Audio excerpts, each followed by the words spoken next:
Tu as une idée de ce que tu veux faire plus tard? Moi, je ne sais pas trop. Ça y est, j'ai envie de travailler dans un élevage de porcs. Un élevage de porc? Quelle idée, mais pourquoi? Je vois, tu penses à sale comme un cochon, manger comme un cochon. Détrompe-toi, je viens de faire un stage et j'ai vu la réalité du métier. Si tu veux, je peux t'expliquer. Tu es en contact avec les animaux tous les jours pour les nourrir, aider les truies et les porcelets au moment de la mise-bas, leur donner des soins lorsque c'est nécessaire. Tu suis les animaux de la naissance jusqu'au départ à l'abattoir. Pour toi, quelles sont les qualités requises pour travailler dans un élevage de porc? Il faut avant tout être très observateur, notamment pour assurer leur confort et leur bien-être. Il faut agir avec rigueur pour que tout se passe bien.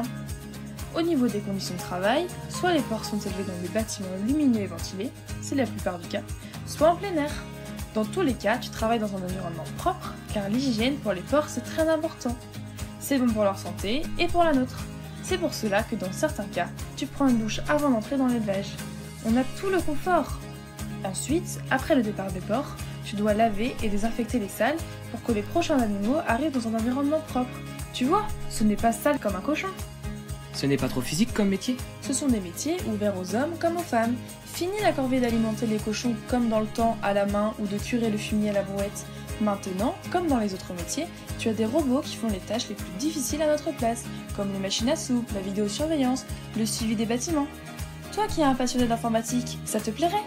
Ils utilisent leur smartphone pour piloter l'ambiance, c'est-à-dire la température, la ventilation, des bâtiments à distance, suivre leurs animaux.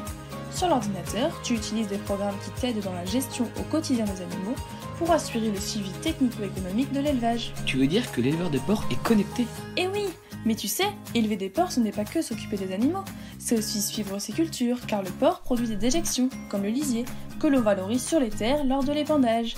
Et les cultures qui sont produites servent ensuite à nourrir les porcs. C'est un cercle vertueux. Arrêtons de dire que le porc c'est du hors-sol.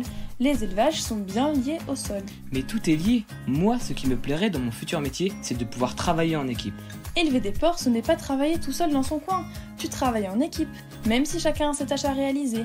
Comme dans d'autres métiers, on se retrouve le matin autour d'un café pour faire le point et planifier les tâches sur le calendrier. En production porcine, ce qui est super, c'est que tu peux organiser ton travail longtemps à l'avance, grâce à une conduite en groupe. Et aussi, tu rencontres du monde, tu échanges en permanence avec des techniciens sur la technique et les résultats économiques, des vétérinaires pour assurer un bon état de santé aux animaux, et les autres éleveurs car c'est important de partager les bonnes idées et de se former. Tu es à l'écoute des dernières innovations. En résumé, observation, soins, hygiène, informatique, alimentation, gestion, environnement. Tu vois, c'est un métier complet, varié, passionnant et moderne. Tu ne dois pas t'ennuyer. Et après une bonne journée de travail, tu peux prendre une douche à l'élevage. Comme ça, tu es prêt à pratiquer ton activité préférée.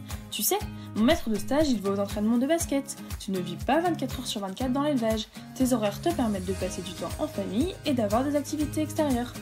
La cerise sur le gâteau, c'est bien payé. Cela va de 1 à 1,8 fois le SMIC en fonction du niveau de responsabilité. Et dans le porc, tu as des perspectives d'évolution. Tu peux débuter comme salarié en étant agent d'élevage, technicien, puis responsable et pourquoi pas, après quelques années d'expérience, devenir chef d'entreprise et avoir son propre élevage. Ton expérience m'intéresse. Je ne pensais pas que c'était tout cela travailler en élevage de porc. Je vais y réfléchir.